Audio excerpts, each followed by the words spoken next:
Teodoro Servín, víctima de los disparos, abordó el taxi frente a un local céntrico. Según comentó el taxista, dijo que al llegar a las calles Novena Proyectada y Yegros fueron alcanzados por los disparos por parte de dos personas que se encontraban encima de una motocicleta.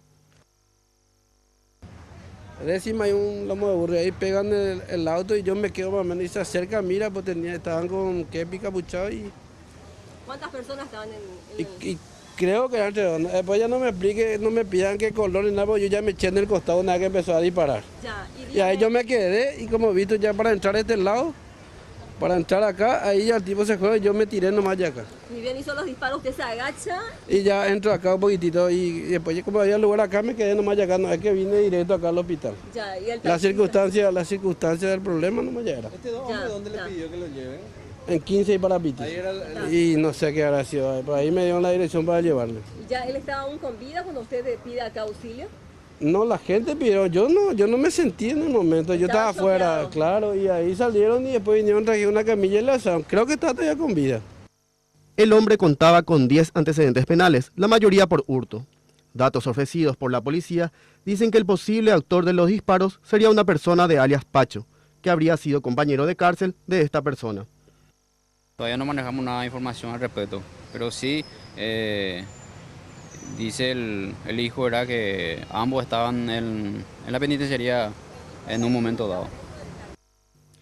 El director médico del hospital dijo que la víctima llegó casi sin signos de vida, que tuvieron que reanimarlo y que están esperando que se liberen las camas del centro de emergencias médicas para poder trasladarlo.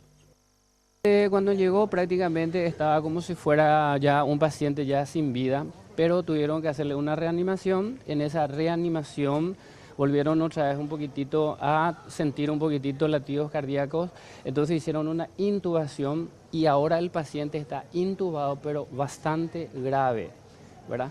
La posibilidad que tenemos es que tenemos que hacer un poquitito un traslado lo más rápido posible, en donde que ahora ya tenemos ya contacto ya de emergencias médicas, que podemos hacer ese traslado para que esté en más buenas condiciones, porque ya está necesitando ya una terapia intensiva. ¿Usted recién nos dijo que estaba muerto? No, en el primer lugar, por esa circunstancia que me dijeron, ¿verdad? Los chicos prácticamente vino sin nada, entonces tuvieron que hacer una reanimación.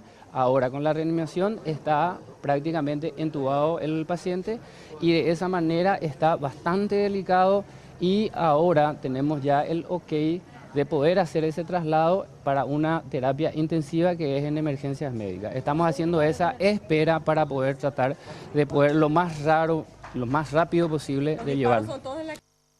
Testigos del lugar están temerosos. Dicen que no quieren brindar mayores detalles porque temen sufrir represalias. Y de allá ya se le disparó y acá vino y... ¿Fue el taxista el que le trajo al señor a este lugar? Sí, el taxista es lo que le ayudó, le trajo acá.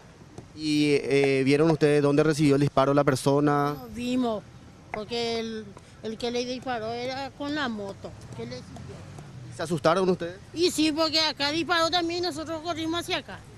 O sea, corrieron todos. Sí, corrimos porque ¿qué te va a quedar acá? ¿Y serían gente acá de la zona, presumiblemente? No sé, no te puedo decir porque no le conozco, extraño era.